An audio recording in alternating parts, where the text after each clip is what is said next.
Today I am joined by Kevin Fortune, also known as the King of Liberty. Kevin, tell me, you live in Atlanta, Georgia, right? Correct. Where are you from originally? Did you grow up in Georgia? No, oh my God. No, I'm not a Southerner. Emphasis on not. No, I grew up in the Midwest. I grew up in Illinois. I was born in Peoria, Illinois, born and raised there. Then I relocated to Chicago. And then my parents retired, moved to Atlanta. I moved to South Florida, but I ended up here and I've been here ever since. Tell me a little bit about your history. I mean, where you first got involved with uh, politics and how you got to where you are right now. I've always pretty much been involved. My mom was a really big activist in the 60s, 70s with the civil rights movement, with the Vietnam War movement. She was an officer with the Urban League, locally, nationally, all that type of stuff. Um, so I grew up going to protests as a child, and picketing was just a way of life. So I've always been, around that type of thing. Um, I've always, involved in politics, but kind of on the outside. But about 8 or 10 years ago, I kind of gave up on politics. I started as a Democrat, of course. Then I became a Republican. Then I'm like, both of those are like, horrible, two sides of the same coin. And then I just kind of gave up. And one day I was listening to an NPR station. They were interviewing all of the state candidates for governor, and they were talking about they interviewed one day the Republican, one day the Democrat. Then they had the Libertarian candidate on, and I was like, Libertarian? I've never heard. I've heard of the term, but what is that? So I like what they said. I like their definition of libertarian. I say, hey, that sounds like me. I'm for civil rights, individual rights and freedom, civil liberties, but I'm very physically conservative. So I began to explore them on the internet, Google them, and Wikipedia, and I found out, hey, that I am agreed a lot with libertarianism principles. So I switched to the libertarian movement. I got involved with the party locally, nationally, and it just led me to doing more and more to bring out the message of liberty to everyone. And so I mean, it seems like you kind of have a coalition that you work with. You basically work with people of various different political backgrounds. I take it. Yes, we like. I like to, for it's. I mean, as far as not just the libertarian partisanship, like the libertarian, the big L, but also the little L. The people who are liberty minded, people who believe in liberty, stand for liberty, for free markets, for the non-aggression principle, no force. People for individual rights and freedom, and that's something that's going to make a difference because a lot of times we box ourselves into one party, one ideology, one philosophy, one way of thinking, and we leave out other people that kind of agree with us, but maybe they don't wear the same title we do. Sort of like maybe one person goes to one church and another church, but they're still quote both Christians. So my thing has always been to work and unite people, and it has come, with our movement, our podcast. We have people that are very conservative Republicans, very liberal Democrats, we've got libertarians, we've got independents, and we even have some socialist Democrats and socialist Marxists. And so you and we talked. I want to say it was 2019, not too long after the election of Stacey Abrams, who came very close to being elected governor of Georgia. And at the time, we talked about would Trump be reelected, and it looked like Trump was going to be reelected. And then in 2020, with the 2020 election, do you think that Trump's response to COVID was possibly why he lost, or do you think there were other factors as well? Well, that I think the COVID response was the main factor, but there were many factors. His behavior, his attitude was just very not presidential and not even, good political. You got to know how to play the political game.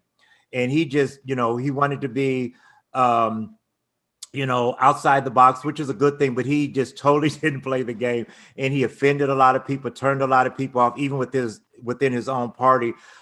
His response to COVID, some of his misrepresentation of the truth, name calling, uh, even his just reinstating the death penalty for federal inmates, um, talking about China, criticizing people's ethnicity, race. It just was not healthy, politically healthy.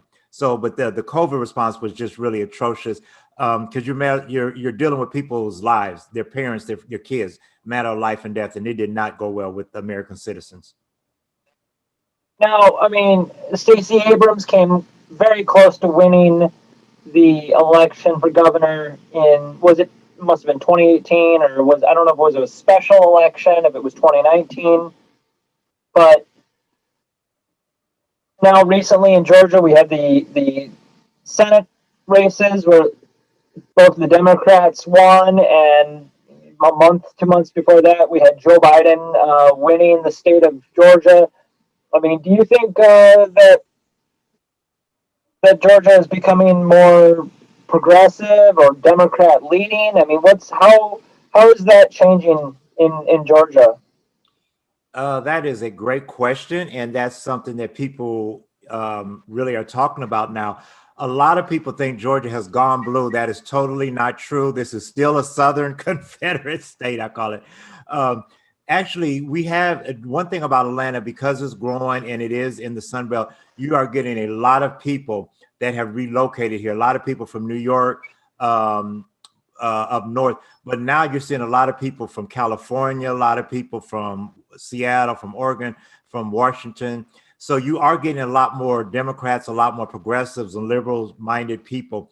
Um, and even some of the conservatives, Republicans that come from up north are not on the same plane as some of these down here ideologically.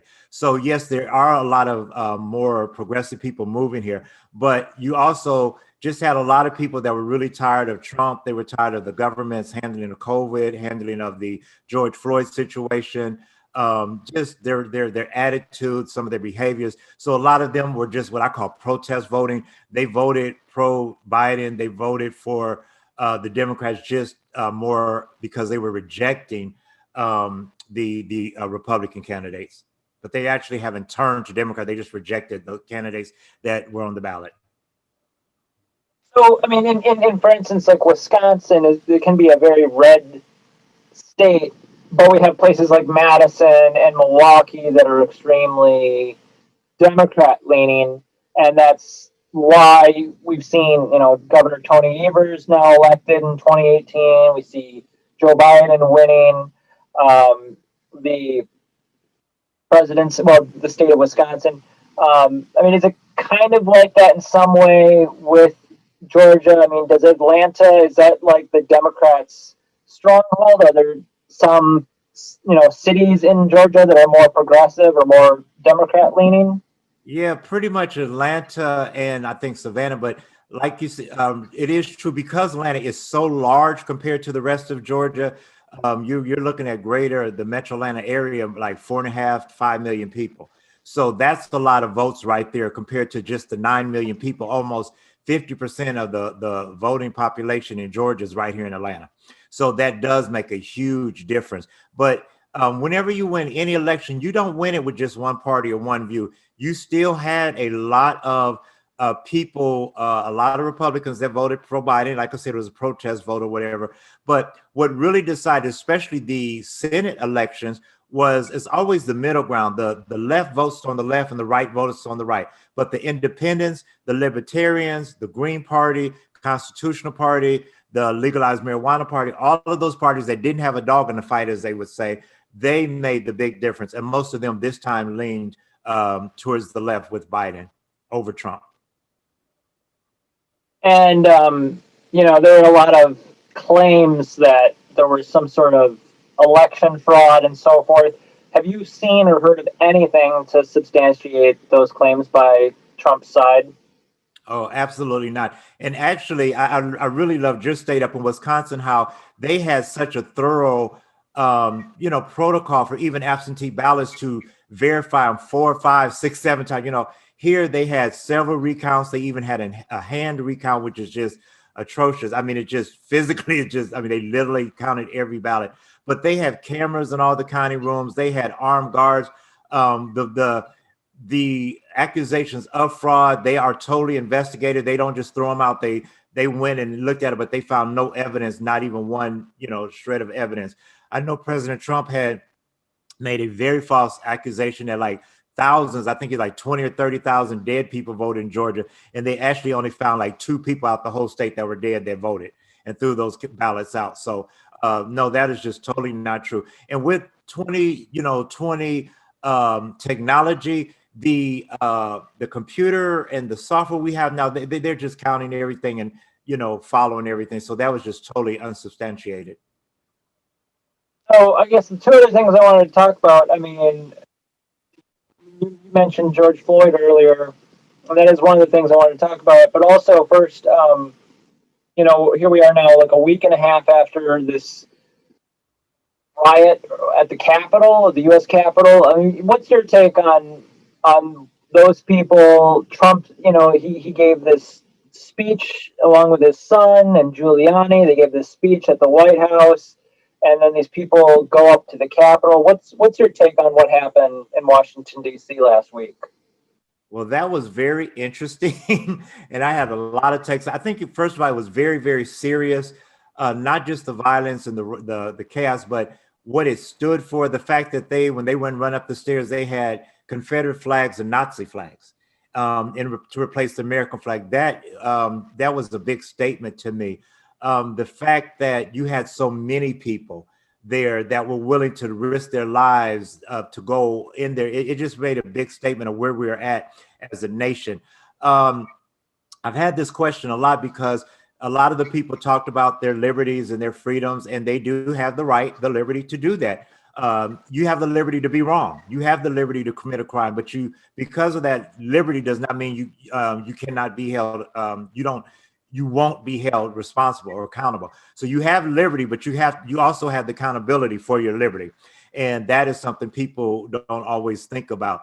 I was really glad to see people putting their liberty into action, my favorite concept. But to me, there were some wrong actions, some inappropriate actions.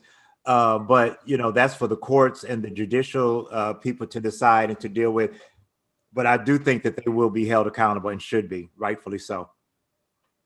It was a mixture of, for some of them, maybe it was political, some of them it might have been racial.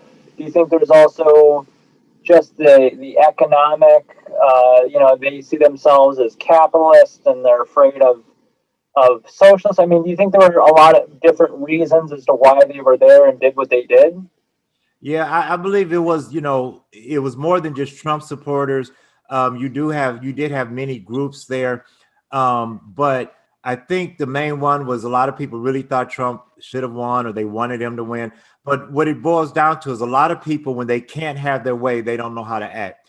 And this is something I teach leadership and training. And the one thing I always tell people, you have to know how to fail and you have to really know how to be wrong. Something that Trump and his supporters, they do not know how to be wrong.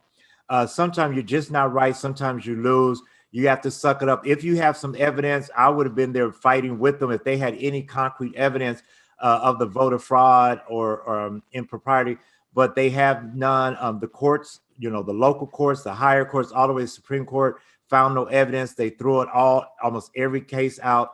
So, they just had to learn to lose and to be wrong. They had a right to protest, but the violence, the murdering people, the threatening lives, that to me is very scary and worrisome going forward.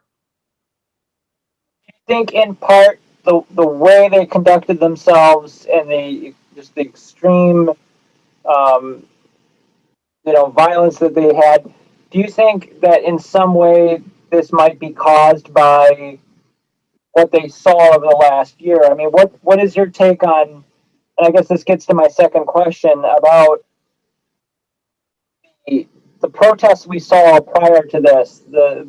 How would you separate the Black Lives Matter protests, the movement, and then of course there's an organization, and how should we look at all these things we've seen over the last year between, you got riots, you've got peaceful protests, you've got a movement of people, what's your take on what we saw in 2020 between the riots and the protests and the organizations involved?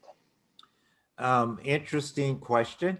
Quite interesting. One thing I did know, you brought up earlier, the Trump supporters that raided the Capitol, those were extremists. And so, there were a lot of people who were peacefully protesting, but I think they were supporting these guys. But these were some of the extremists, and that needs to be brought out. And you're going to have extremists in anything. But during the George Floyd, they were pretty much peaceful. There were some extremists there that did some violence and radical behavior, but nothing like threatening our senators and congressmen, nothing like wanting to lynch them, nothing like beating, murdering Capitol Police in the head with fire extinguishers and threatening to kill the others. It was just really, really devastating. And the biggest thing that everyone's talking about was the response of the police. How when the George Floyd was going, there were police everywhere. The National Guard, they had the rubber bullets, they had the tear gas, they had on their army gear, their military gear, SWAT gear, whatever. But this time it's like this went on for hours and just went on, and it was like, oh well. And some of the Capitol Police even escorted them out peacefully, or seemed like they were on their side, or sympathizers with them. So I do know that several of those police officers have been suspended. I know the chief of police was let go. So I think that was the biggest thing, that there is a differentiation between sometimes predominantly white or predominantly middle or upper class protesters and poor, lower class people and people of color. Yeah, it is interesting that like with this horrible thing that happened in DC last week, we're actually holding the police accountable, whereas and maybe that's part of why we've seen so many large protests in the last year. Is, I mean, time after time after time, an officer does something that's wrong, and then they're let go. They're not held accountable. I mean that they are not fired. I mean, time after time after time, we see officers doing things they shouldn't do, and they are basically put back on the job. Um, I mean, what do you think about the difference maybe between you got the Black Lives Matter, you have Antifa that are more radical, and then you have people just simply, all they want is the police to follow, you know, basically the Constitution. I mean, I don't know. I guess how did we get here? That's the question. Well, that's the $64,000 question. If I knew that, I'd probably be a billionaire. I think we got here little by little, letting too big of a government, letting the government infringe upon our civil liberties and not dealing with it. And then it just builds up, and then it blows up. Yeah. We should have been dealing with a lot of the infringements on our liberties all throughout, and might not have built up, but we wait till stuff builds up and builds up, and then it just blows up, and then we have to deal with what we saw last Wednesday. Well, and maybe that's another question is like, then that's the big question is the infringement on people's liberties and the encroachment of government. Um, I mean, was it Richard Nixon? Was it Ronald Reagan? I mean, who pushed the war on drugs so far where it got to this point where people in poor communities are being oppressed on such a massive level? Well, I think it's been from day one in our country. We've always had this big wealth gap, not just racially, but between the rich and the poor. Those that have the resources or money, have a whole different standard. Um, but there is always been a race issue, and we've never really, to me, dealt with it. We've acknowledged it, we've recognized it, we've never really dealt with it. And now that we have video cameras and technology, camera phones, people are recording and seeing a lot of that. A lot of the accusations that we have seen, now we're seeing that they are true. A lot of people that have been falsely convicted, we're getting DNA with modern technology to get them released, to see that, they were framed or it was falsehoods, things like that. So I don't think you can put it under one regime or one presidency, but it's been building up little by little. Um, on both sides, the left and the right. They've been infringing on people's freedoms, rights, the free market system, free enterprise, things like that, freedom of speech, are the gun rights. All of this is just being infringed upon little by little. What do you think would be an economic way of making things better? I mean, just any policy that could tone down the anger and the frustration. I mean, is there anything we can do to cool down the two sides that of this battle? That is an excellent question. I don't know what we could do at this point. I do know that they do need to be calmed down, and we do need. I know that we don't need more government intervention. Bigger government is definitely not the answer, and that's a lot of people is like, okay, let's limit guns or let's have more bigger government to help with the COVID response. The problem we have is because of big government. So bigger government is definitely not the answer. But I would say that the one thing is the free markets, a free market, free enterprise. Laissez-faire capitalism markets, they will regulate themselves. As Adam Smith said, it's like an invisible hand back there. And a lot of people can't see that, but that would alleviate a lot of the discrimination. A lot, when you have the free markets, that would, and less government intervention in the markets. The government intervention in the markets is actually making it worse instead of better. That's possibly the thing that confuses me the most about these Trump supporters is they isn't it does it seem like they hold him up as if he is this pro freedom, pro liberty guy, but it's like, well, he continued the Patriot Act, he continued the National Defense Authorization Act, he didn't end the spying on the citizens, he didn't really get us out of Iraq or Afghanistan. I mean, yeah, he didn't start us in another war, but you know, is is this? Would you say this Trump liberty freedom idea is kind of false? Yeah, I wouldn't call it liberty or freedom. I think they're just using those words they're infiltrators. They have infiltrated our liberty movement, and I'm very upset about that. They just use that as an excuse for their own biases and to have their way, and that can be very dangerous, very dangerous. Well, I guess last question. You know, how would you how would you define? I mean, just this last 20 years now that we're going on since 9/11. Um, you know, does it seem like it all led up to one after another? We had 9/11, and then we had the war in Iraq. Then we had, or I should say, war in Afghanistan, war in Iraq, Barack Obama. I mean, is Trump kind of the result of everything that happened before him? Like, had 9/11 not happened, had Obama not been president, would we still have seen Donald Trump? I mean, are we just kind of living in this world? Is this the end of the post? Is this all because of a post 9/11 world where we see these people just so angry and a guy like Trump taking power? Yeah. Well, once again, some great points. When Trump got elected, it was because people were tired of politicians. They weren't really pro-Trump. They were just anti-government, anti-the state, and tired of career politicians of being lied to. But I think that now they've seen when you get an ordinary citizen, especially one that is not focused on defending the Constitution and all people, what can happen. So that is going to be a turning point in our society. But we've had all of these foreign wars and foreign environment. And what it showed us is that we've been so involved in everybody else's business, we've neglected our own. We were so busy rescuing other nations that we never dealt with the anger, the bitterness, the fights, the discontent on our own home shores.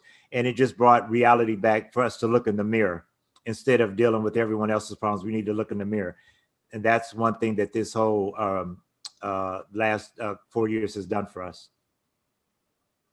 Okay, so Kevin, where can people find out about your work? I'm guessing the Liberty Show, which can be found on YouTube. It's the libertyshow.us. Yes, the libertyshow.us is our website. And also the Liberty Show with Kevin Fortune on YouTube. We're on Anchor. We're on Google Play, Spotify, Apple, on the Apple podcast. Yes, those are the places you can find us. We're also on social media. We're on Facebook and Instagram. And then also the radio show. What cities are you currently in? We're currently on in New York, Rochester, New York, WYSL, and we'll be coming on next month in Minneapolis, Minnesota. We're going to be on the Freedom Station and the Patriot. All right, Kevin, thank you for coming on today, and I will talk to you soon. Thank you so much. Have a great day.